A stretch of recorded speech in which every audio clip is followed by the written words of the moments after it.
Hello, I am Shivaji Bhaskar, Faculty of Russian at the School of Foreign Languages, IGNOU. I welcome you all to this course, Basics of Russian Communication Skills, Part 2. As you know that in this particular course, we have been talking about various aspects of the conversational Russian. As you know, in order to learn language like Russian, it is important to understand the nuances or the basics of its grammar. Accordingly, keeping in mind the requirement of our learners, we are bringing you to different text.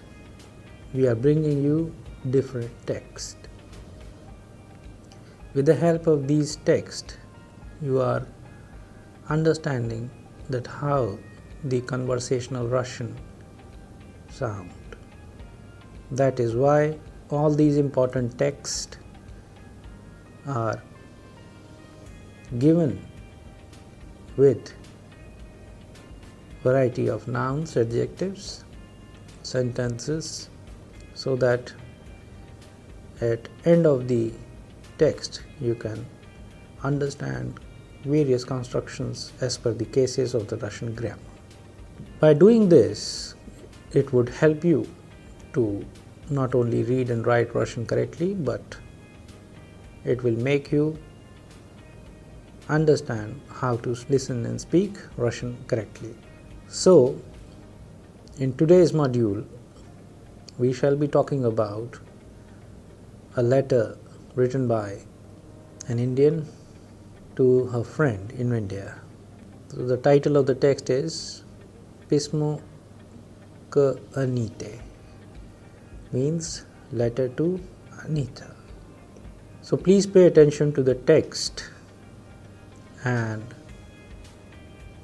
pay attention to the construction of sentences, the nouns, adjectives. First, we shall understand the text in Russian so that you can understand and comprehend its tone and texture. Afterwards, we shall try to understand the text with the help of English translation. So the title of the text is Привет, дорогая Анита. Письмо к Аните. Это мое первое письмо из Москвы. Я рад, что живу в Москве и учусь здесь, в университете. Мне очень нравится русский язык, потому что это трудный, но очень красивый язык. Я уже немного понимаю, что говорят москвичи в метро, в магазине, на улице. Я уже немного знаю Москву. Я был на Арбате. А еще я хочу поехать на экскурсию в Кремль. Я живу в общежитии. Это очень хорошее общежитие, потому что недалеко находятся магазины, метро, рынок, почта, парк.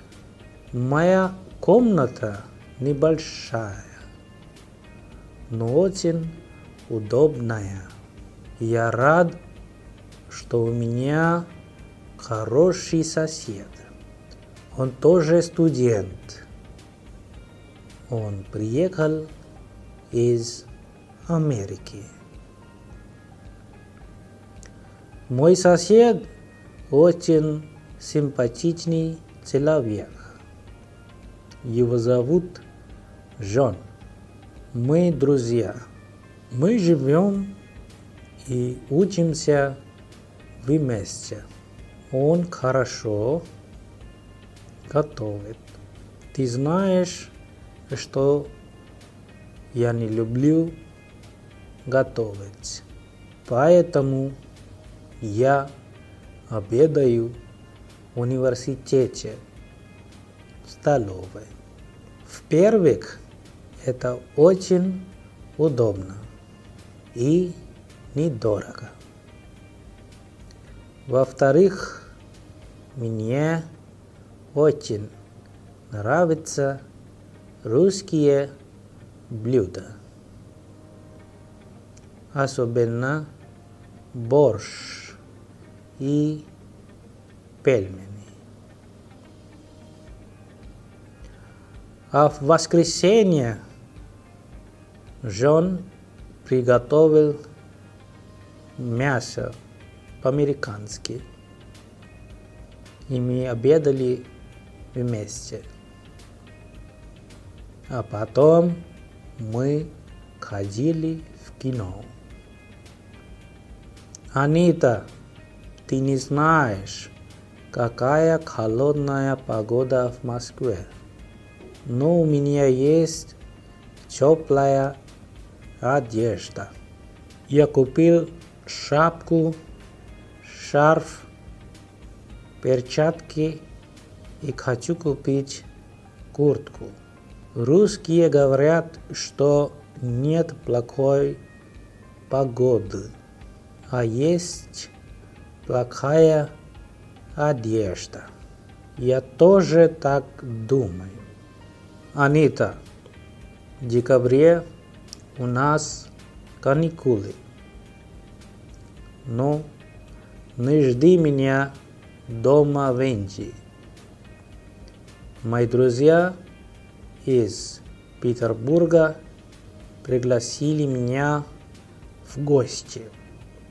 Ты знаешь, что я давно хотел поехать туда и посмотреть площади, улицы, музеи Петербурга. До свидания. Пиши. Я жду твои письма. Alright. Now we have just read the text in Russian, and you must have understood the tone and texture of the Russian language. Now let's pay attention to a few questions based on the text and try to answer them correctly as per the requirement of the cases we have mentioned the questions in. I shall read the questions first in Russian, then after the translation of the text we will see the meanings of these questions in English, and then we will do the text analysis. So the question number 1 is: как вы думаете, кто такой ангел? Почему вы так думаете?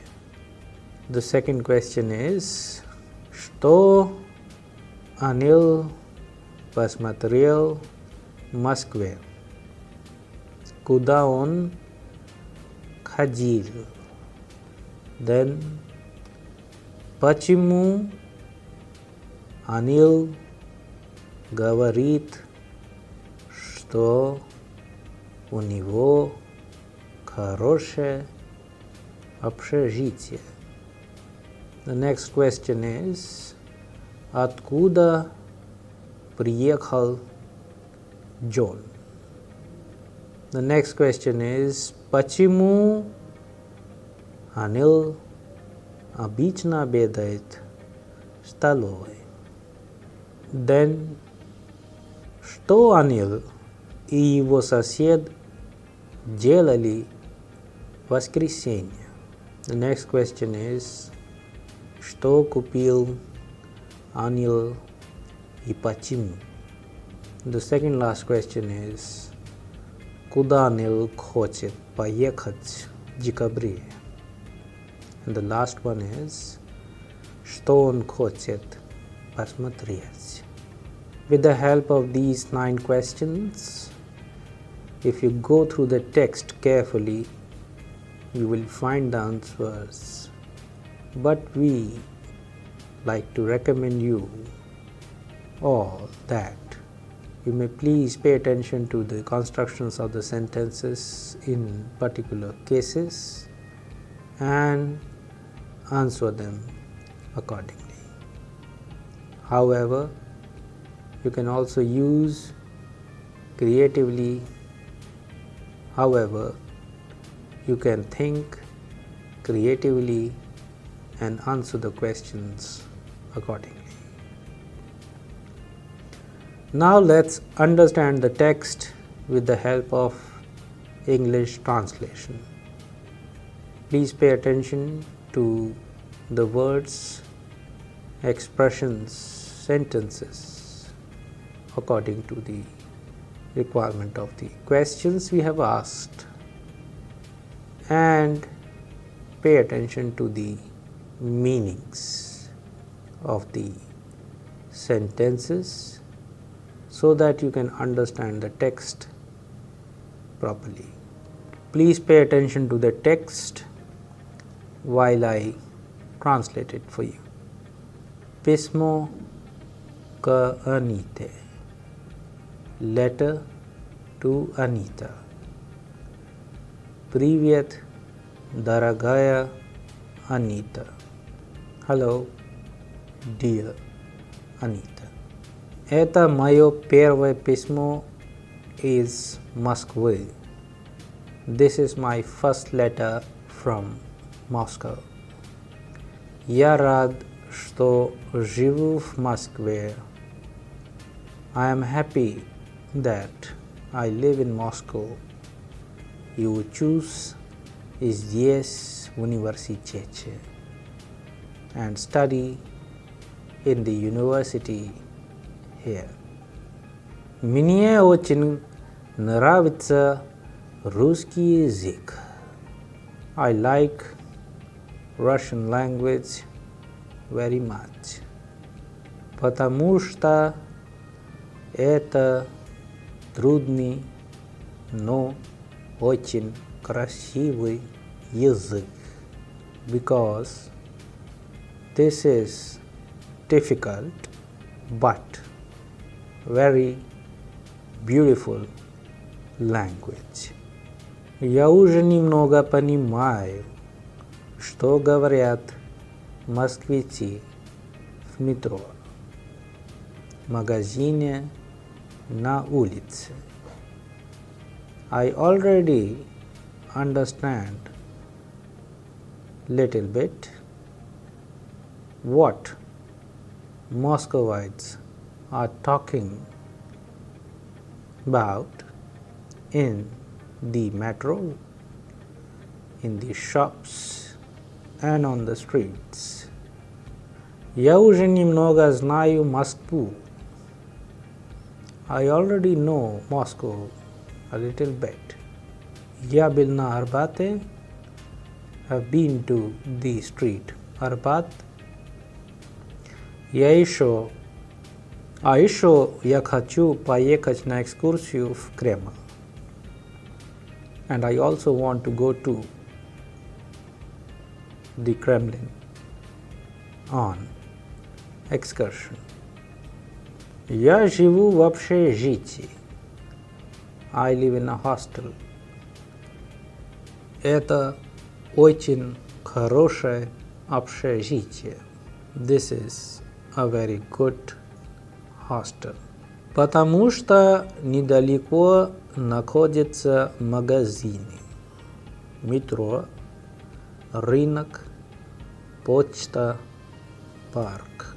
Because shops, metro, market, the post office and park is situated not far. Моя комната небольшая, но очень удобная. My room is not big, but very comfortable. Я рад, что у меня хороший сосед. I am happy that I have a good neighbor. Он тоже студент. He is also a student. Он приехал из Америки. He came from America. Мой сосед очень симпатичный человек. My neighbor is a very beautiful person. Его зовут John. His name is John. Мы друзья. We are friends. Мы живем и учимся вместе. We live and study together. Он хорошо готовит. He prepares food well. Ты знаешь, что я не люблю готовить. You know that I don't like to prepare food. Поэтому я обедаю в университете в столовой. That is why I eat in the university at the canteen. В-первых, это очень удобно.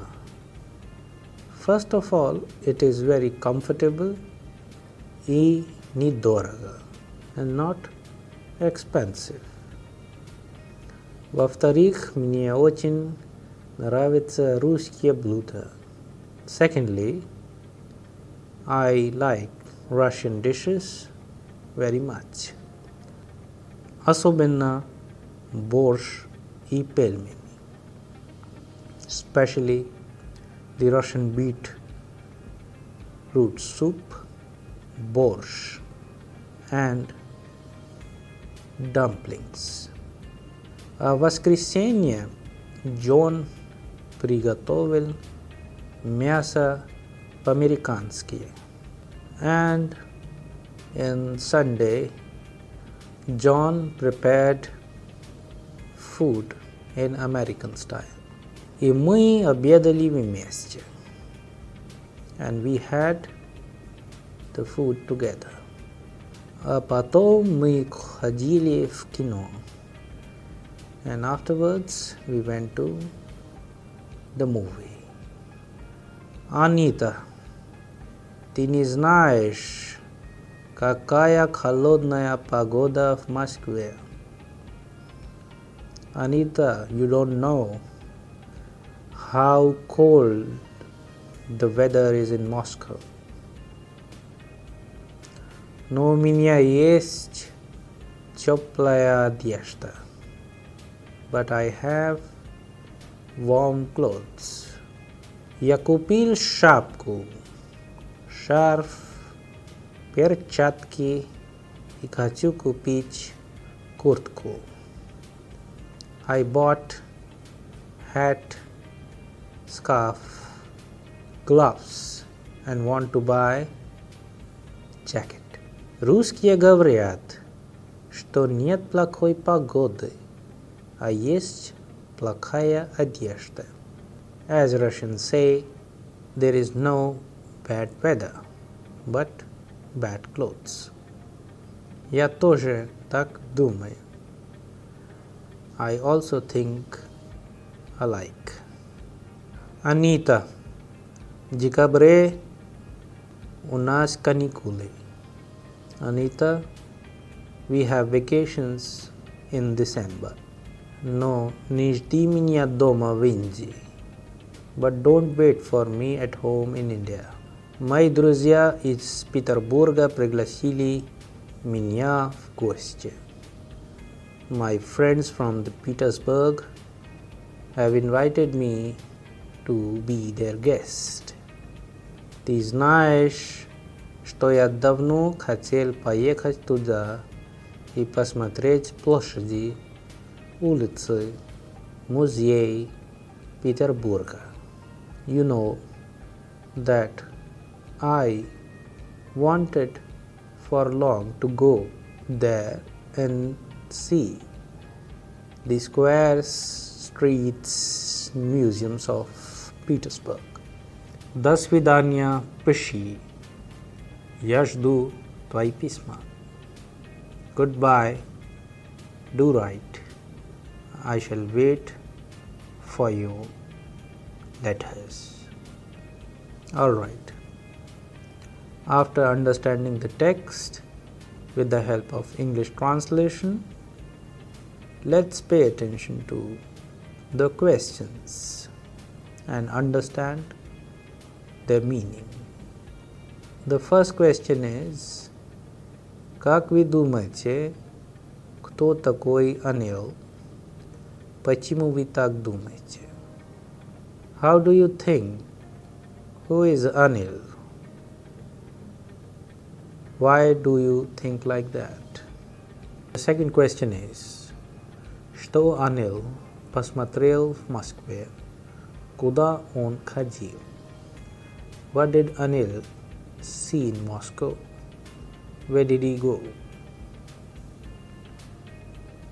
The third question is, почему Анил говорит, что у него хорошее общежитие? Why Anil says that he has a good hostel?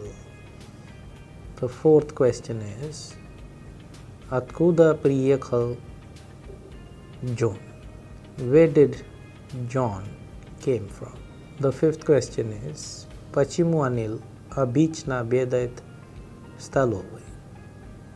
Why Anil have his food in the mess oftenly? The sixth question is, что Анил и его сосед делали в воскресенье? What Anil and his neighbor did on Sunday. The seventh question is, что купил Anil и почему? What did Anil buy and why?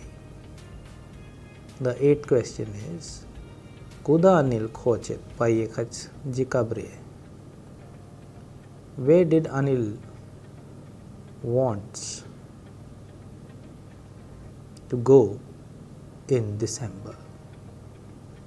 And the last one is, что он хочет посмотреть? What he wants to see. So if you pay attention to the translation of the text, you will find the answers of all these questions. However, we recommend you to discuss the text with your family and friends and use the creativity to answer the questions in the cases they need to be answered. It would not only help you to understand the basics of Russian grammar, but it would also help you to think creatively when talking in Russian. As you know that we have used a lot of different situations, and depending on these situations we have created these texts. As in certain text like this one, which is a letter to a friend in India written by the narrator Anil. Look at the expressions. These kind of expressions you can also use while corresponding or writing a letter to your friends in any other country, maybe in Moscow or Russia. If you happen to go to Russia, you can also observe and talk about your hostel life there. I hope you all enjoyed the text and understood the meaning of certain expressions, nouns, verbs, and you can also use them in your own text. We shall be doing the analysis of the text in the upcoming module. Thank you.